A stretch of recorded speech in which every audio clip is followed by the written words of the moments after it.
Beyond the Wrench with Jay Goninen from WrenchWay.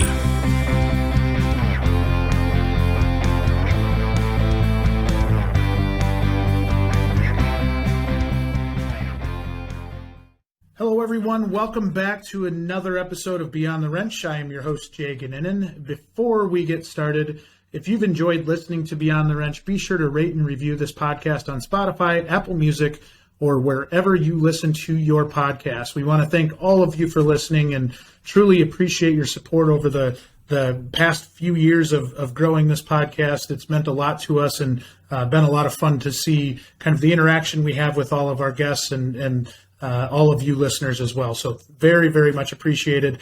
As for today, I have with me Corey Smith, the National Fixed Ops Training Manager at National Auto Care. Corey, how are you doing today? I'm doing great, Jay. It's an honor to be a part of this podcast. I get to watch it from afar and appreciate all that you do for the industry. And to be on this show is beyond the coolest thing in quite a while. So thank you. That's awesome. And you've got a podcast of your own, correct? Yes. National Auto Care has tasked me with having our own podcast, which is called Fixed Ops 5. Very passionate about it because it really coincides with my previous jobs that I did when I first started working for a living. Well, let's talk about that. Then we'll talk about the business and the podcast, because I think they're all kind of intertwined, and you've done a really, really good job at doing that. But what got you in the automotive business in the first place? Realistically, it's my second love is cars, right? I love cars. As little kids, we started spending 25 to 99 cents on Matchbox cars, right? It was between that and music. Music was my first love. That got me into radio, which coincides with the podcast, right? So I did radio for a number of years, and then my wife and I wanted to have a family, and working overnights at a radio station didn't really help with that. So that's when I started to get a quote-unquote day job, and I applied for at a dealership in the service department, and Gary Pouillat was my hiring manager and showed me the ropes. Oh, how cool. What was your first job in a dealership? I was a service advisor for Chrysler, Jeep, and Dodge. All right. A lot to learn there, right? Going from radio to selling service. Yeah, I mean, it took me a while to really understand it. And I had some sales background where I had worked at, mattress places, selling mattresses and hi-fi, because I love gadgets, right? So I sold high-end audio, TVs, and all that stuff. So I had a little working knowledge, but Gary was really instrumental in my success with that, because he was a mechanic. So he knew the stuff that I didn't know or understand. And I was really scared about that. So he said, just relate it back to the customer, because the customer doesn't really know what that widget does. Just give it to them in a reason of why they need it and how it's going to keep them safe. And that is what I did. Well, there's so many guests that we have on the show that talk about the power of having somebody influential in their life early on when it comes to getting into the workforce. Sounds like you had a similar trajectory where you started off with limited knowledge on something, as we all do when we get into the industry, but then having that guiding influence to kind of point you in the right direction and answer questions and keep you comfortable. I think it goes without saying that it's important, but talk to me about the importance of that with you. I mean, how influential was this individual in your life? I mean, I credit him for getting me into the business and keeping me in the business, because he could have just hired me and kind of said, here you go, and let it go. But he coached me on a weekly basis. Anytime I had any questions or didn't understand something or did it the Corey way, right, which is the hard way, right? He would set me aside saying, hey, it's okay to make a mistake.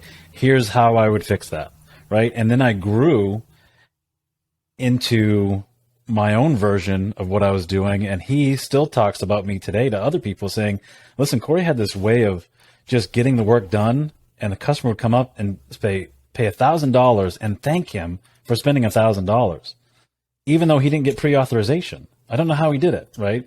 And it was just having that rapport with the customer, knowing that I'm going to take care of you and I'm not going to do anything to your vehicle that I wouldn't do to my own vehicle, right? And that was the biggest thing. Gary and I still are in touch, right up to today. We've had a long relationship, and if he sent me a bill to say, this is what you owe me for all the stuff I did for you, I would gladly pay it. Probably pay it twice. Oh, well, and I think that shows the power of that. And shout out to Gary, because we need more Garys in this industry. We need more people that are willing to take the time to grow individuals in this business. And, when I hear stories like that, I know, going back to the way that I was brought up through the industry, there's a lot of respect for some of those folks that have been around for a long time and really made the industry what it is today.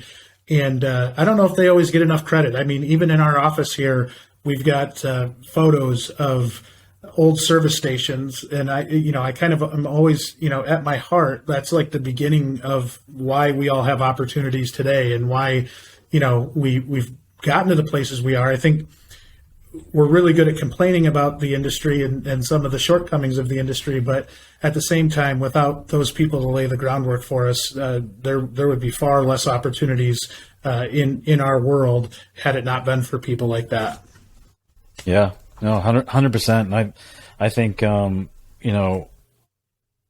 having his training and understanding, and he really wanted me to be successful, not just because of his department, but he wanted to see me be successful. And even when I got a job offer from another dealership, he told me to take it, right? He said, you should do it, right? And I remember the first day on the new job, it was a different DMS, and I called him and said, I want to come back. He's like, why? Why do you want to come back? I said, because there's no process, or I don't understand the computer system. You're not here, right? He was my lifeline, right? And he's like, give it some time. If you feel this way in 6 months, we'll talk. But you are great. Keep doing what you're doing. You'll learn the computer system. You'll get through all this, and you'll thrive. And he was right. Again, he was right. I thrived and made a ton of money, and learned more from different people, and kept moving up within the company. And I owe that all to him, because he could have said, yeah, I need you back. So he could have just done it, and I would have gone. Well, right? Even going through the process of changing DMSs, it makes you a better employee, right? Because you're going through that stage with a company. I've gone through that before. It is painful. It hurts. Trying to go through and navigate the screen and not having it go where you want it to go, something that you would think is not that difficult, when it becomes your lifeblood and you're really really used to being able to easily go where you want, and all of a sudden you can't, it really throws you for a loop. It takes patience, and it takes the willingness to be able to go out and learn it, because it's not easy. No, and I'm that personality, and I'm sure there's a lot of people like me that, you walk into something, you just want to master it right then and there. Yeah. Right. And that's really not realistic. I know that, but that's the anxiety side of me that was just like, oh my goodness, I made the wrong decision. I'm going to fail. I should have stayed where I was. All those insecurities started coming out. I remember it just like it was yesterday. Yeah. You'll have night tremors tonight as a result. Yeah, thanks, Jay. I'm going to have to call my therapist now. Well, sorry to make you do that so fast into the show, but no, I think that's really cool that you still have that love for somebody that helped you out in the industry and helped you get to where you are today. I'm curious with the journey. How did your steps go? You started off as a service advisor. That can be a very lucrative career. But then you went to another dealership. Was it for another service advising position, or did you go into a manager position, or how did that look? It was to be an assistant manager. So it was a little step up, and obviously with a little bit more money, and it was a lot more responsibility. So that part of it was nerve-wracking, right? And that dealership that I was working for was very busy, but it was almost unorganized chaos, and I wasn't used to that, right? So I had to kind of rein in that unorganized chaos and come up with ways that we could be successful without being so unorganized. Did it come natural to you, or was it something that was a little uncomfortable to you? And the reason I ask that is, I think when I went into management positions, it was the imposter syndrome almost a little bit, right? Where like, hey, I've done this stuff before, but now I'm the one in charge and I'm writing up a different process, or I'm doing different things.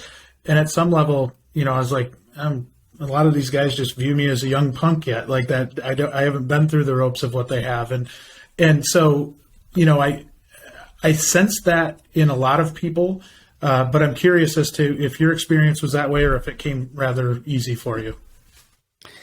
It didn't come rather easy for me because I didn't, all the technology that we have today with YouTube and books and all that stuff, we didn't have any of that. So I didn't have a manual to be a leader.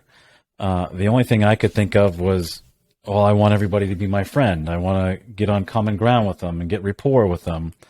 And that isn't a way to really be a true leader. I learned that, again, the hard way. Yeah. Right.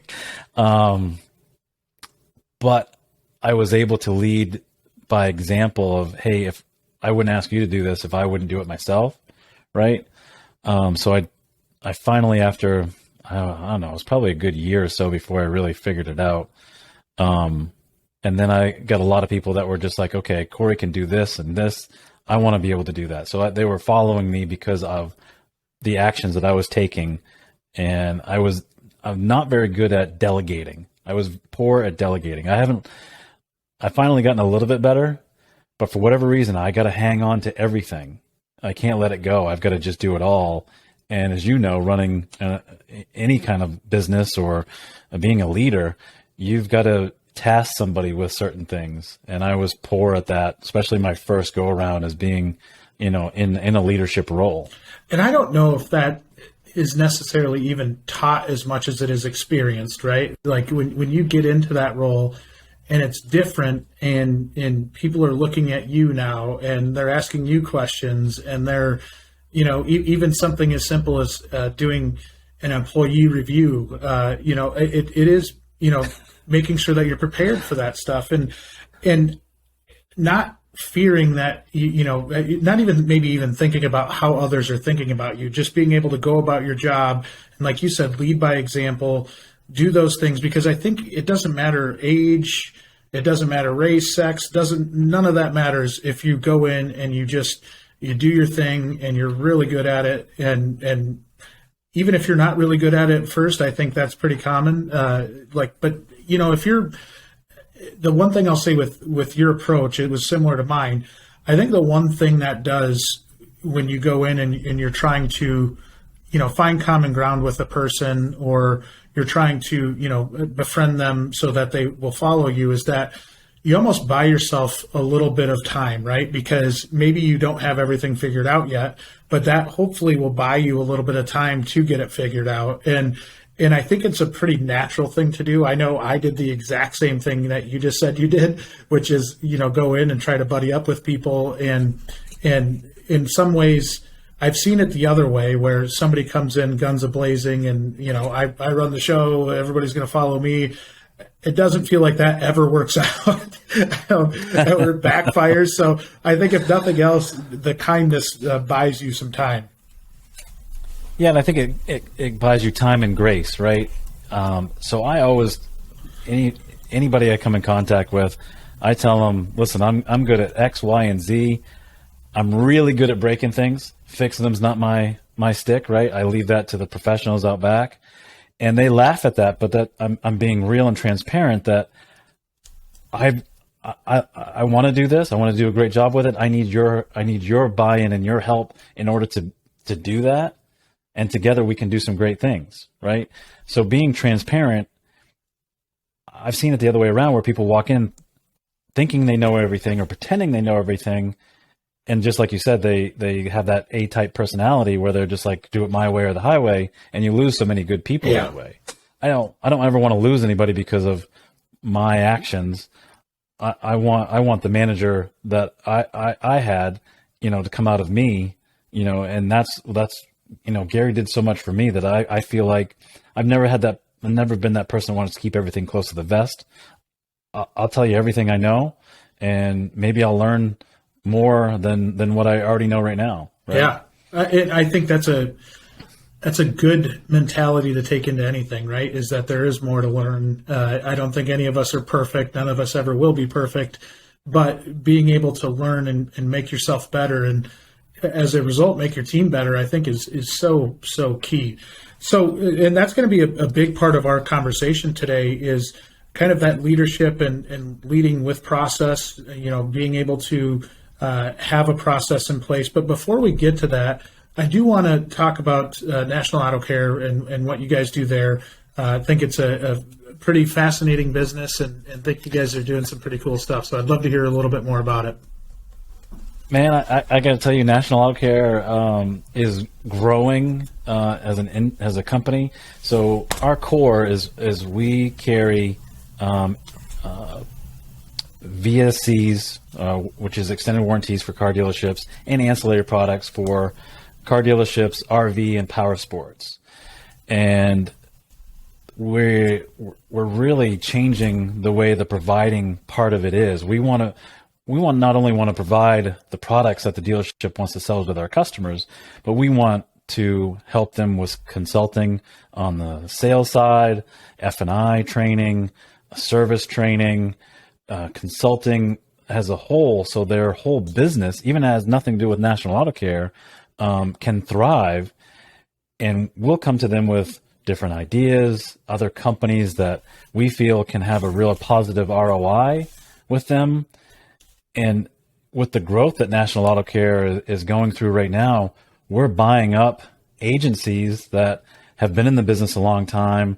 The person who started the company, wants all these services, so they see the vision, so they just merge with our company, and we've gone from, 100 something employees to now almost 400. That's crazy, right? So it's been a great journey, because I've been with them a little over a year now, and I wanted to be with a company really that was up and coming and saw the vision of, I wanted to do service advisor training, and I wanted to be with a provider, because I feel that's a good niche where not a lot of other providers are doing something. No, the value add stuff, I think, is so important, and you've been even for me, a good connector to others in the industry, and I think just a good person to have in the industry, and a good person to have on our podcast today.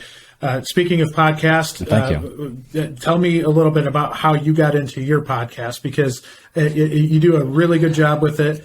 I think your radio background lends itself perfectly to being a podcast host, and I've had the pleasure of being on your podcast. It's done perfectly. It's done really, really well. So what was the progression from, hey, I'm starting this new job, to, hey, now I've got a podcast on top of that? Well, part of the interview process with Tony Wanderon, who is the CEO, he's like, I looked at your resume and you have radio background. I think we should do a podcast. I said, okay, sure, I can do that. Never have done one, right? My wife had a previous experience of doing one. She did one. So she knew all the ins and outs and all that other stuff. My radio background, I have, people that are in the industry still with voiceover work, and I know how to edit and all this stuff. So I had all the stuff you see behind me in my basement. So I just put it all together. I got in touch with my friend Chad Erickson, who does a lot of voiceover work for ESPN and ABC and the SBs and all that stuff.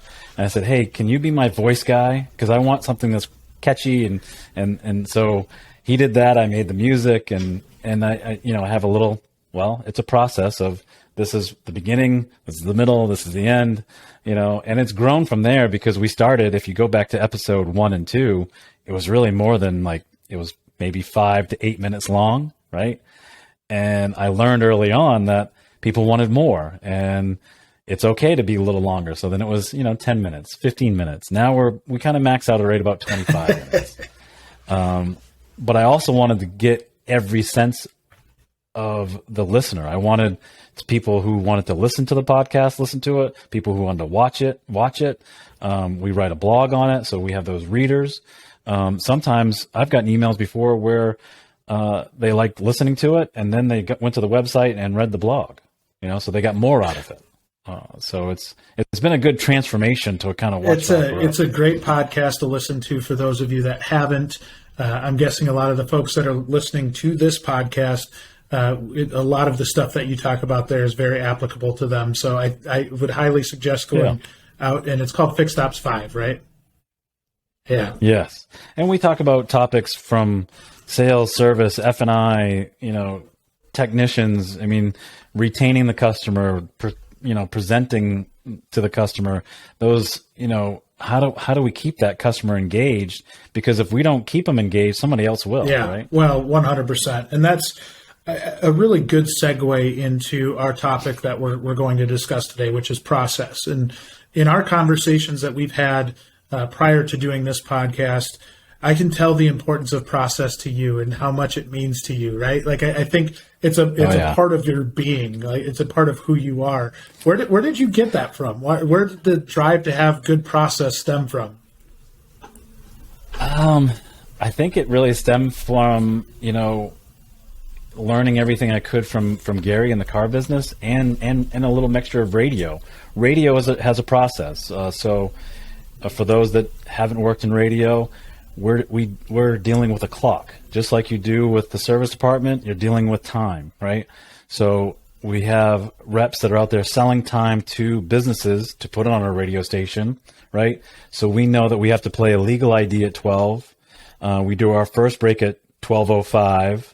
We play a set of commercials at 12:20, right? And then we play another set of commercials at 12:45. And in between that, we're talking and playing sweepers in between music, right? Tell me if you've listened to a radio station, you're like, okay, I understand what Corey's talking about, right? Never worked in the radio business, but that's a process, right? It wasn't written down. It was a map. It was a map for us. So that's where I got it. And honestly, as you know, I break out in hives if I don't have a process. So everything has a process, So I've taken that and I moved that into, the service world, where I knew we opened at 7:30. I was there at 7. I did this, right? So I could be successful. And then I had to have my own process of dispatching work, how I was going to have that customer come back so they weren't waiting too long to get the paperwork, right? I mean, I've worked with advisors that just had it piled up to their desk and would always say, nothing a good hot fire wouldn't fix, right? That to me drove me nuts. I'm like, just get the paperwork done, right? So I mapped out everything just like I learned in radio. And now being outside of retail, processes is what I, preach when I talk to a dealer. I'll have dealers call and agents say, hey, we need you to do some training. I said, I have no problem doing training. Do they have a written process? I can do all the training in the world and teach you, how to give the customer a great experience and all that other stuff. But guess what? When you fail at doing it, and you will, and that's fine, because anything new takes 66 days to really master, you're going to revert back to what you were doing because you don't have a process. So it's almost like asking a builder to make a roof for the house without doing the foundation. You need a foundation first. Thank you for listening to Beyond the Wrench. At this time, we would like to take a moment to highlight this week's sponsor, RepairSmith. RepairSmith delivers repair and scheduled maintenance on location for fleet owners to maximize vehicle utilization and consolidate costs. Founded in 2018, RepairSmith is based in Los Angeles and offers services across 550 plus cities. All RepairSmith mechanics are employees of the company and are equipped with quality tools and parts to deliver a 5-star service experience. To learn more, visit RepairSmith.com. So what happens when you call that dealer and they say, no, we don't have a written process? I lightly tell them that this is where you'd want to start. This is what I can do this for you. It costs X, but we come in there we make a PowerPoint. We get the team all together. We have, whether it's pizza, sandwiches, or whatever, we do it all after work. And they're all, well, okay, that's pretty cool. Why do you do it that way, right? I said, I would tell them that, if I sit in a glass house with you and we write a process of how we want it done and we just hand it to the employee, they're not going to do it. 100% not going to do it. Right? I need buy-in, right? So we do this to give them buy-in. We show them that we truly care. We want to be better. And here's what our core foundation is going to be. And what is the minimum that we're going to let that phone ring before we answer it up, right? The employees will give us the answer. It's going to be 2 rings. Okay, we write that down. That's part of the process, right? When do we say hi to that customer? As soon as they're within 10 feet of us, even if we're busy. Yep. Right. So they're buying in and they're saying all this stuff. And then I take all the notes and I put it in, a Word document, type it all up. We put it in a playbook binder with the dealership's logo and we hand it out to them. Great job. You built the process. The buy-in piece, I 100% agree. And I'm curious as to how you get the buy-in. Is it just having them being a part of the process of making the process that creates that buy-in? Yeah, because so let's say you have 10, 15, whoever's in the service department in the room, right? And Frank says, we're going to do a walk around of the vehicle and we're going to go counterclockwise around the vehicle.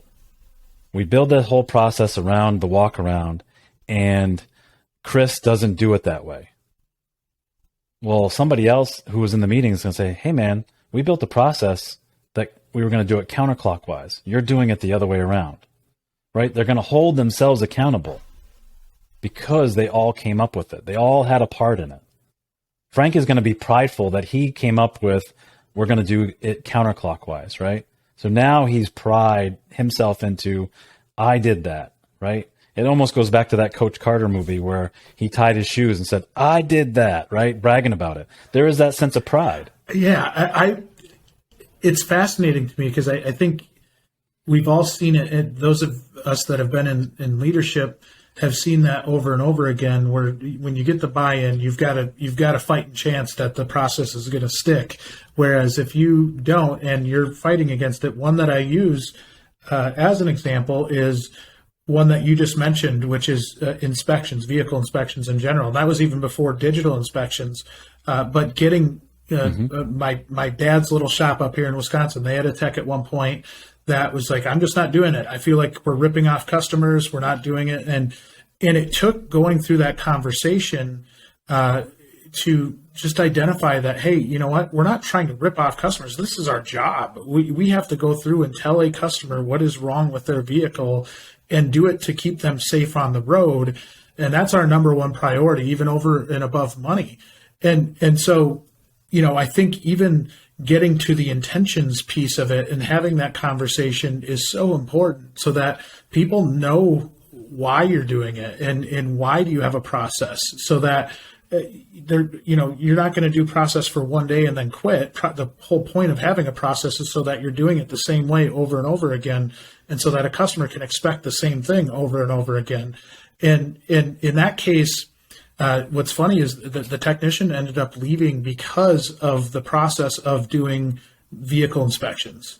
And what it kind of showed the shop after that was that you've got to intentionally hire based on that, right? Like when you hire somebody, it's got to be somebody that is willing to follow a process and understands why you're going through that process in the first place. And I think at times that can be a struggle if you don't have the right people in the shop to follow the process. Not sure if you've seen things like that, but I mean, when you're going through that explanation, I'm like, oh yeah, I know that one all too well. That was a challenge.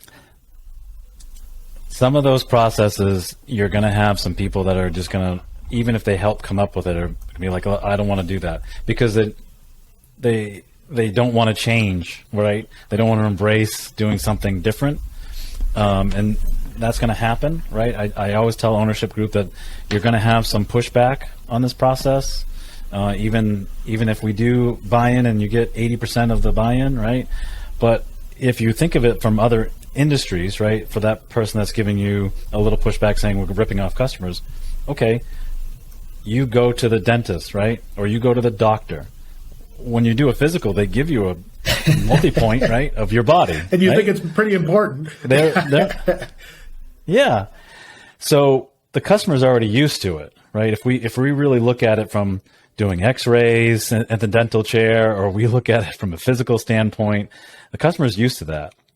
It's the opposite that they don't like, which is all of a sudden you come to them 30, 40, 50,000 miles on the vehicle and tell them that they have to replace stuff.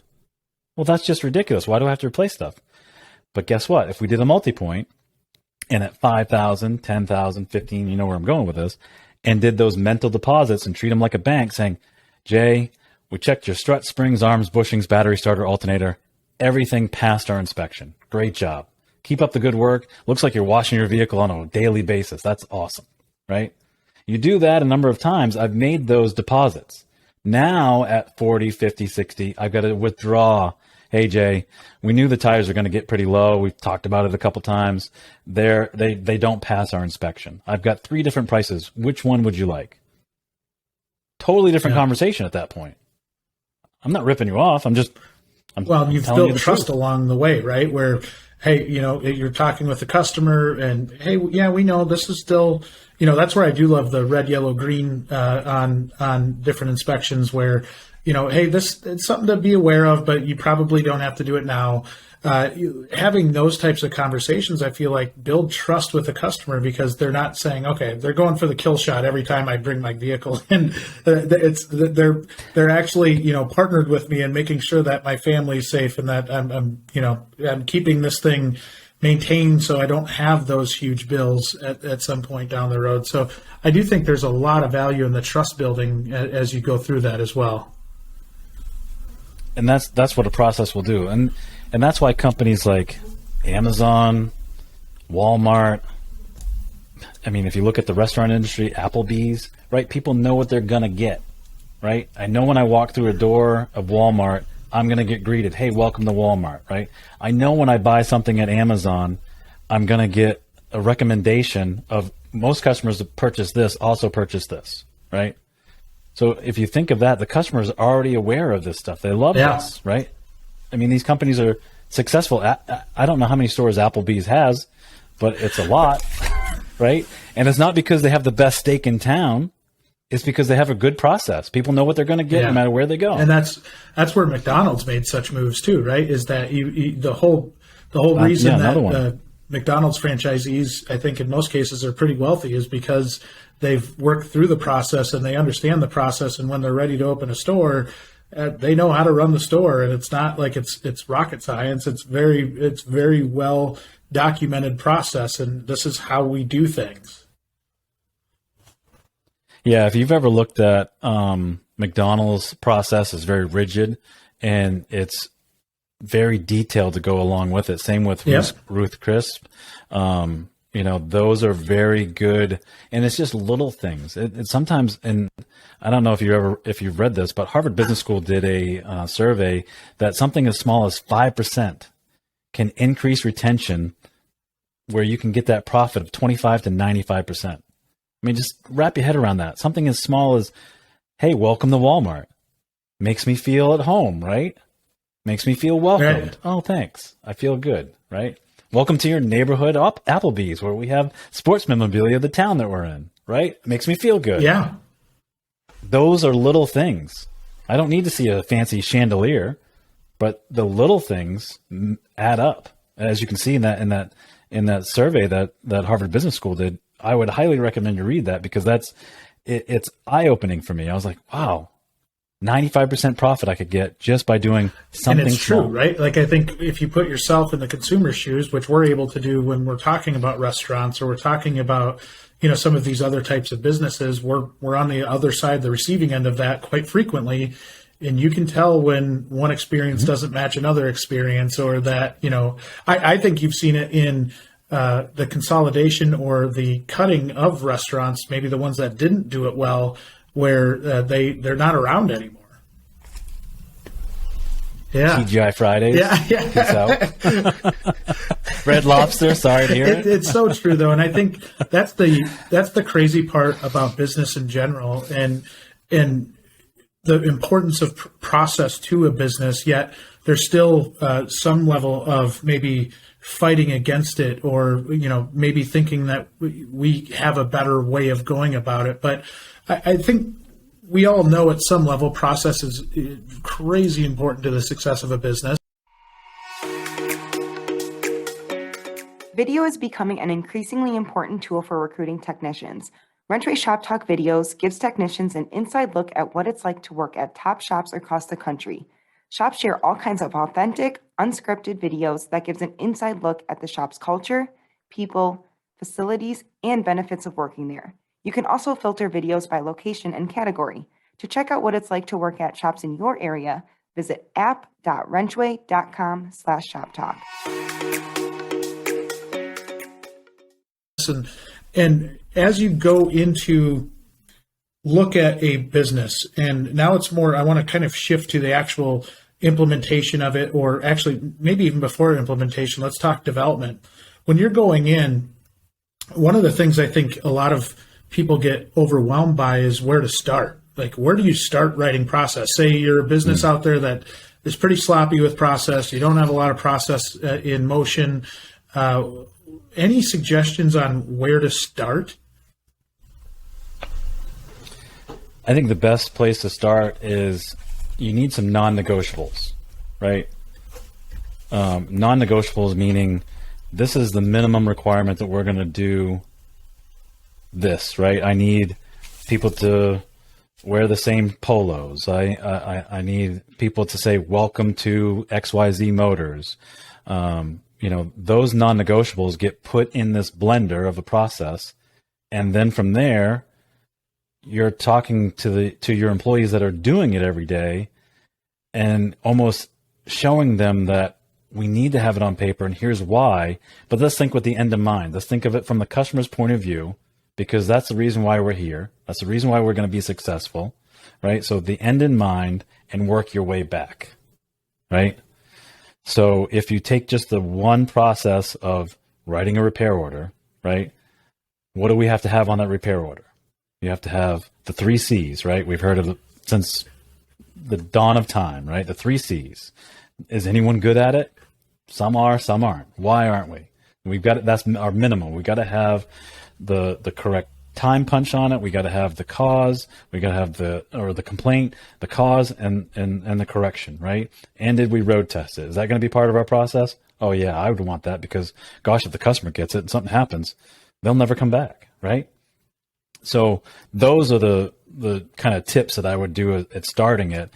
And sometimes it's better coming from somebody else than it is from the leadership team at the dealership. For whatever reason, it's almost like having your kid's teacher tell them to do something that you've been screaming at them to do, and they hear it from somebody else and they do it. Unbelievable, right? I mean, it's like, can you just come to my house and just tell them to clean that room too? I mean, I can't even get them to get out of bed until noon. Can we fix that too? It is true, right? And just getting a different voice is impactful. I know you see it in coaching, right? Like with athletic teams. You see all these big time college football programs that are bringing in Inky Johnson and bringing in, all these motivational speakers and different types of people. And I think it's to get a different voice out in front of somebody. But I think the same could be said with this scenario where you're trying to get people to push process and you're trying to really get them to buy in. I think there is a lot of benefit in just hearing from somebody else, hearing it put maybe in different ways or different contexts so that somebody can understand it a little bit better and be able to execute on it. So that's a really good point. Yeah. And I think, we all have a certain language, whether you want to call it a love language, of how we're motivated, right? So if you think of it from, I'm 47, so I'm going to call myself an old employee, right? If you give me a pay plan, that's going to create the habit for me, because I'm going to want to exceed that pay plan and I'm going to want to get that money, right? I would do anything I could to do that, right? If my boss came up with a pay plan to increase our alignment sales, I was talking to everybody and educating about alignments. Why? like an extra $5 per alignment in my pocket. But the new employee, $5 doesn't really mean anything to them.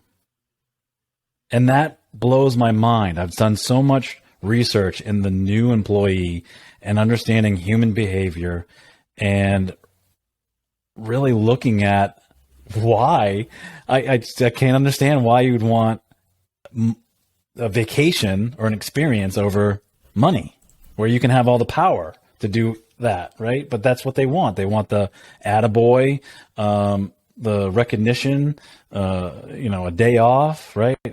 It's totally different. It's foreign to me, but I'm learning it. It's because if you don't adapt and understand it, you're going to become. Does like that a play dinosaur. into process implementation at all with the way that they accept leadership and the way they accept kind of that coaching?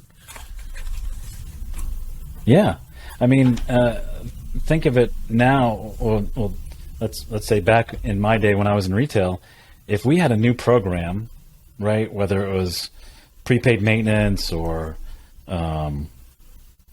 anything like that, they would build a pay plan and just add in money. Okay, I'll go do it. Now you got to understand what makes that employee tick. Do they are they into antique cars and want to buy parts for their antique cars? They're a newer employee that likes, vacations, days off. You have to really interview and get to know that employee on a real level than you ever had to before. So building the process and creating the habit have to go hand in hand. So if we've built the process, the dealership's been running it, they're doing really, really well. They've congratulated the team, not only on going above and beyond the process, they're also going to get 2 days off every quarter for doing it, right? Which is what they wanted, right? So now I'm implementing something else. Now we get into the gamification, adding it into that process, forming the habit, right, that we want. So you've got to have a contest around what's going to have the collective group push that bar. So this adds a whole different element to it, right? Is the gamification process, and something that I'm always fascinated by in how to gamify things, how to gamify it in a way that drives what you're really looking for. And I'm curious as to your insight with the gamification process. How do you decide, hey, you know what, this process, we could put a game around it and we could incentivize people for doing this thing, and even understanding what it is that incentive is for them to do that thing. But before I go that far in depth, let's talk about the gamification process. When does it apply? When should we be looking at opportunities for being able to implement a game and making something fun? That's a great question, Jay. I think anytime you have, let's say you're stale or there's not a lot of excitement going on, it's kind of too late, but you got to be ahead of that, right? It's almost like if you're in a relationship and you haven't gone on a date or spent time with each other for a while, you need to do it, right? And that makes it exciting, right? All of a sudden you get some alone time, right? You know where I'm going with this, right? So with doing a gamification, you almost have to look at it, okay, here's my staff, right? Here's the people that I'm leading. We did okay last month, but we could have done better, but everyone was kind of blah, right? The weather was bad, parts were back ordered, technicians were out, whatever that is. Now, how do I bring that excitement back? So you've got to look at your audience, right? So let's say you have a mixture of 50-something people that, 50-year-olds, and you got 20-year-olds. How do you get them to kind of come together as a collective to go after this contest? Because you can't just focus on, what we're used to, which is just adding money to something and it's going to happen, right? So it's almost like you have to have like a wheel, right? A wheel of, everyone gets a spin, and one is a day off, one's a gift certificate to, Ruth Crisp, and so forth and so on. So everyone gets a spin if they do this process from start to finish with every customer, right? And I see it. So everyone gets a spin, almost like a scratch ticket, right? And that I've seen works really, really well with a mixture of different people, because everyone's like, oh, I want to have more spins than Jay. I'm going to do it right. And Jay's going to be like, I can't have that person beat me. They've never beaten me. That's a good idea. Right. And I think that's one of the things where even I've struggled with understanding the gamification of things is like, what do you incentivize with when you have a broad range of ages on your team or broad range of interests on your team? Being able to kind of play that up a little bit, I think, is a good way of going about that. Yeah, it really helps with goals and creating a new behavior, and it has that element of education and learning, and it makes it easy for them. So, there's quite a few books on it, but my favorite is Carl Kapp, The Gamification of Learning and Instruction. It's a great book, right? So it really takes that art of it and will really show you that, okay, this is the goal that I have. This is the change behavior that I want. Let's try this game. And some people, when I was a manager, I would do stuff, just like I would with my services. Like if it was going to be wintertime, well, what was the one thing we did for wintertime, Jay? We did a winterization check, right? So I would do, back then it was cold hard cash, right? In the wintertime. If you did X, Y, and Z services, sold them, you got put in this hat for a big bonus, right? And then I would do the same thing for summertime. It would be AC checks, right? And so forth and so on. So it kind of teaches you those instructions and also, learning and education. I think with the new employee, we have so much data that we can educate them at the same time, because some of them feel like they plateau. And when a new employee feels like they plateau, they look somewhere else. But if I can keep educating them, maybe we do read a book, whether it has nothing to do with the job or something to do with the job, right? And we talk about it before we open the store. We do it once a week, like a little, book club, right? They love that stuff. They love the constant education. I see that with high performers in general too, right? Is that, looking for opportunities to get better, and you're kind of putting that on a platter for them so that they can get better. And really kind of, I think from a leadership perspective, you're making it intentional as well, right? You've got some intentionality around it. I think that helps build a better team and helps make you a better leader as a result. Yeah, so I mean, anybody that knows me knows that I don't mind reading, but I have to be interested in it. Almost like when I worked at Tweeter, I wanted to learn the manual, but I couldn't just read the manual from start to finish. I had to look through the index to say, okay, well, I'm really interested in this little widget here. So I go to that chapter, I read that, then I come back. You know what I mean? I got to keep my interest, right? So that's how I do it. And I'll read a book and I'll have it read to me with Audible, right? So I'll have the book in front of me and I'll get more out of it that way. That's just how I do it, how I learn. And I test a lot of things on my family. So I test a lot of the stuff that I teach on my family first. So when, it came time for my son wanted a phone, guess what? I gave him a contract and a process of how he's going to use it. Shocking, I know. Same thing when we moved. I wasn't going to be around because I traveled a lot, but we needed to have certain things done. So I came up with a process of how we were going to get there, right? And everybody had their own role and everybody had their own part, right? And then we had a process when we landed in the house of how we were going to unbox everything, right? Because that's a daunting task. Nobody wants to do that.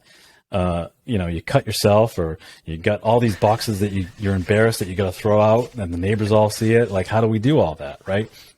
So we had a process of everything. And everybody had a copy of it. We talked about this process, the moving process, a couple weeks ago, and I'm in the process of moving right now myself, in the process of selling a house and moving back to my hometown. And as soon as you said that, I'm like, I feel like such an idiot. I've never done that before. And it makes so much sense because it could lay everything out and make it seem so much less overwhelming. And so as you were walking me through the fact that you had that process, I was like, my goodness, that I could see where that would make life significantly easier. Yeah, the stress level was Next to nothing, Jay. I mean, we've moved a lot as a family, but stayed in Maine, which is where we all grew up, and I never had a process, but, would cringe, when we had to move. I'm like, oh, I don't know what I'm doing. I don't know how to do this, right? But this time when we were moving to a different state, I was like, I got to step up my game, because the definition of insanity is doing the same thing over and over again, expecting a different result. I got to switch it up. And I wasn't going to be home. And I was like, what better thing to do than have a step-by-step process? So that's what I did. And I mean, from when we were going to have the yard sale, of getting things that weren't going to fit in the house, looking at the square footage of the new house compared to the old house, what things weren't going to make the wall, what things, were going to make the move, what things aren't going to make the move, what we were going to box, what we were going to have the movers box, right? And how we were going to travel from this place to this place, who was going to do what. Yeah. Made it really easy. Really easy. I didn't think it was going to happen that easy. I thought, something was going to happen, but everyone understood their role, even the kids.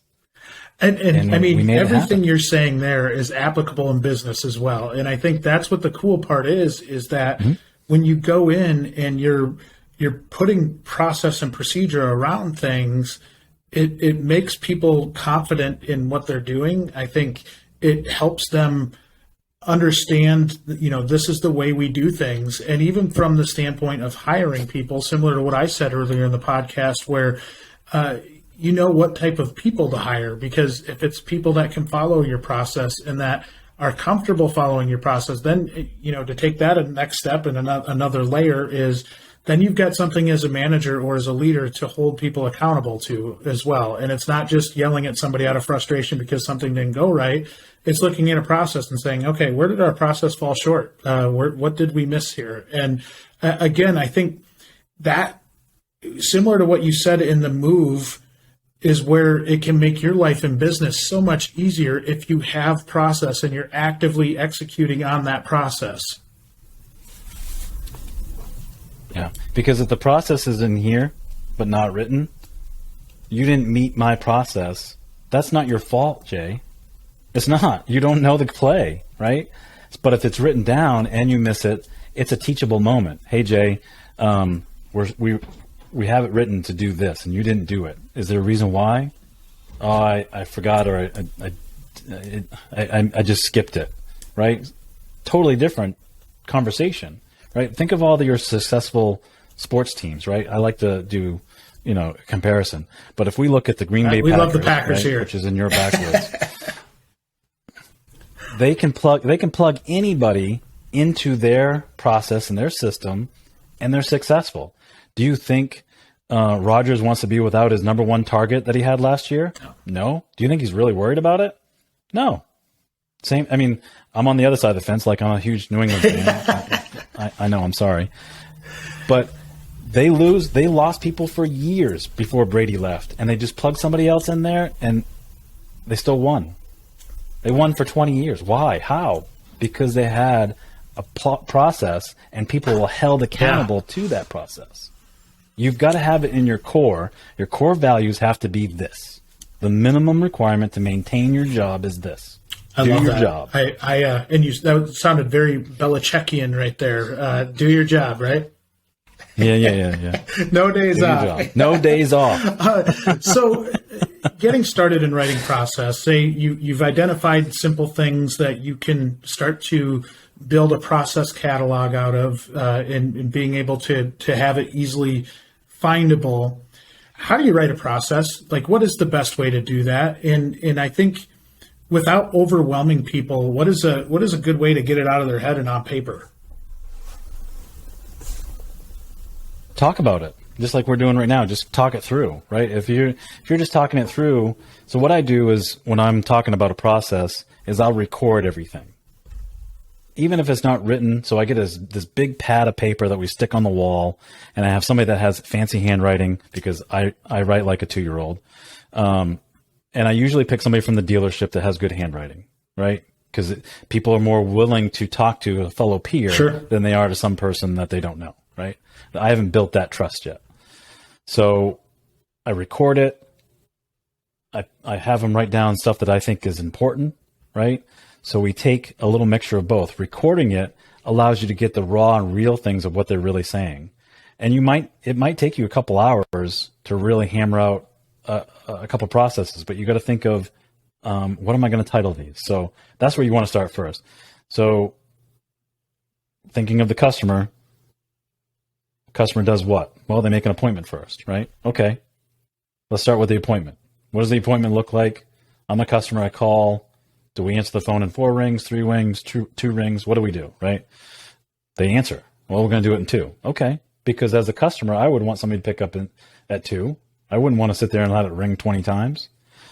So then we put together the making an appointment process. Then we talk about meeting and greeting the customer when they drive in your drive. What does that look like from the customer's point of view? And that's where you're building that process. So it's almost you have plays or sections of titles, right? You got your phone appointment, right? You've got your write-up.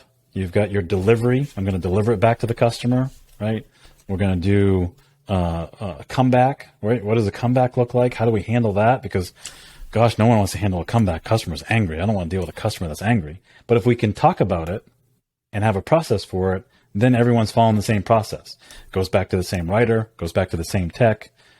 Maybe the tech goes for a road test with the customer. You get where I'm going with this, right? So everything is sectioned.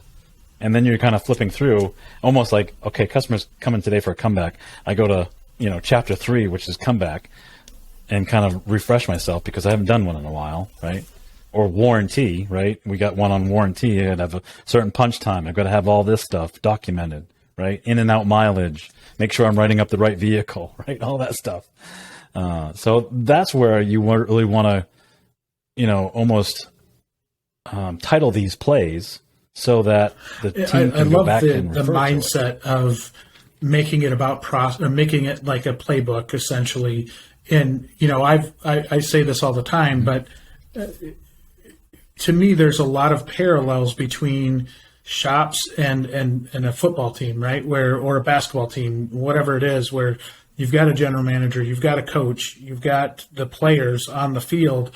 And oftentimes, we deal in technicians a lot, and oftentimes I don't know that they're celebrated as the players on the field, the ones that actually get the work done. And I think looking at this and having that playbook, even for technicians, the process, how you do things in the shop, it's helpful for a new technician that comes into the shop to even understand, how do you go about organizing your special tools? How do you go about, the workflow in your shop in general? And having that to be able to walk through, and if it's sectioned off really nice and easy to find things, that just makes their life so much easier. There's so much less anxiety over what they're supposed to do. And at the end of the day, I think that's where a lot of technicians are driven crazy, is because they feel anxious that they're not doing the things the right way. Right. So the customer is anxious and has a lot of anxiety because they don't know what to expect. The employee feels anxious in a different way. The technician feels anxious in a different way. You've got 3 key players that have their anxiety levels through the roof. Can you imagine, just like you said, as a technician, I've got a section in that playbook that tells me where the special tools are. They're all alphabetized. The vehicle's parked and it has the number on the key tag. I go grab the vehicle, I pull it in, I do a walk around, video walk around, or a regular walk around, whatever you have for technology, right? And while I'm walking around the vehicle, the oil's draining out because we're doing an oil change. So I'm not just standing there looking at the oil come out, right? I'm doing something else. Again, that's a process, because if you do it the wrong way, the advisor's told the customer that, hey, you're going to be here for an hour. And you give it to the new guy, and all of a sudden it takes 2 hours. Why does it take 2 hours? And the customer's upset. You get bad CSI. You get yelled at by Jay, who's the service manager. I don't know. Well, there was a breakdown in process, right? Our new technician, Chris, didn't get the playbook. And he just sat there and watched the drain plug, come out, and oil came out. And then he walked around, and then he went and talked to parts for a few minutes and told them that there's this new sandwich place down the road. And they finally picked his parts, and something took a little longer to take apart than it should have. But There's too much wasted time. There's one thing you can't get back is time. How common is that in our industry, where the manager goes out and they're frustrated that it wasn't done on time, and they just start yelling that, hey, what are you doing? You're just staring at the oil coming down. Come on, like, get going. What are you doing? And in reality, the person just didn't know, and I speaking specifically probably to young techs, where this is maybe their first ever job or one of their first jobs, and you're yelling at them because they just simply didn't know that that's a better way of doing it. And what seems like common sense to a veteran technician or to a shop manager or anybody might not seem so common sense to a young person. And when they start to learn that, you're really teaching them a mindset. You're teaching them that it's okay to look for instruction. It's okay to learn here and be able to, even at some level help us with the process if we're missing something, so that we know what we can hold you accountable to. And I think it creates so much less anxiety, hopefully less yelling because somebody's, asking too many questions and coming in the office too much. Like if you're giving them some tools, hopefully you can prevent that. That's what the process does on the onboarding. Here's all the paperwork you're going to fill out for HR. Here's your playbook. Read it. If you have any questions, come see me, right? I mean, and you're absolutely right. The process has to be fluent, right? And it's going to change over time. Everything changes. That's the one constant thing about anything, is everything changes, right? So it's not just because this is the process and you've had it for 2 years. Staff has changed. People have, gotten a promotion or gone on within the company. You've got different players now. That process might be a little different, right? So we need to huddle back in and add some things or subtract some things or change some things. That's not a problem at all. And then you're just printing out a new playbook. I think playbook. That is outstanding. The playbook analogy, everything we've talked about today, this might be podcast one of like 500 in regard to process, because I don't feel like we scratched the surface on a lot of this, and there's so much that goes into it. And I think the one thing I wanted to get across over this podcast with you, Corey, is that importance of process and the importance of embracing process and why it's so important to a business, because that, to me, really defines a successful business. If they're able to follow a process and get to an end result, which could be profitability, it could be whatever, but there's processes that get you to that point, you're going to just simply be a better run organization that does it better than your competitors. And I think it's a clear advantage for those that take advantage of it. Yeah, and it won't happen overnight, and it won't. Just like when you were a kid and your parents taught you how to brush your teeth, you weren't good at it for a while because you forgot, you didn't remember until they reminded you, right? But that's a process. When you have people that say, well, I don't need a process, I've never done one. You got one and you don't even know it. You have a process when you have a shower. You have a process when you shave. You have a process how you brush your teeth. You do. You just don't have it written down.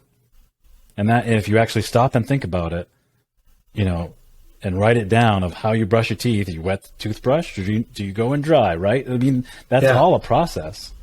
It is. It's funny to think of it that way, but we have a process when we go looking for something. Another employee says, "Hey, how can I help you today?" I'm just looking. That's a process. I have that process. It is. I have that process. It's a word track. I'm just looking today. Like it doesn't matter where I'm at. If somebody approaches me, I'm just looking. Just looking. It is, but right. It's so true. It's funny. So much good information today, Corey, and I genuinely appreciate you taking time to walk through this with us. I think there's still so much more that we could dive into and talk about, and it feels like the hour didn't do it justice. So I appreciate you coming on the show and joining us to talk about something that is pretty darn important. Yeah, and I'm honored to be a part of it. Love talking about it, and And thank you. And you guys are doing an amazing job, and I can't wait to thank see you more so of the much. success Same to you down the road guys. for you guys. And if somebody wants to reach out to you, how do they get in touch with you, Corey? Best is email. My email address is csmith@nationalautocare.com, or LinkedIn. I love being on LinkedIn. That you I'm are. very social. Yes. You're really, really good at it. So if anybody is interested in learning more about Corey or National Auto Care, I would highly suggest you get out there and listen to their Fixed Ops 5 podcast. Excellent podcast with excellent guests, and hope to have you back on the show again here soon. Be glad to.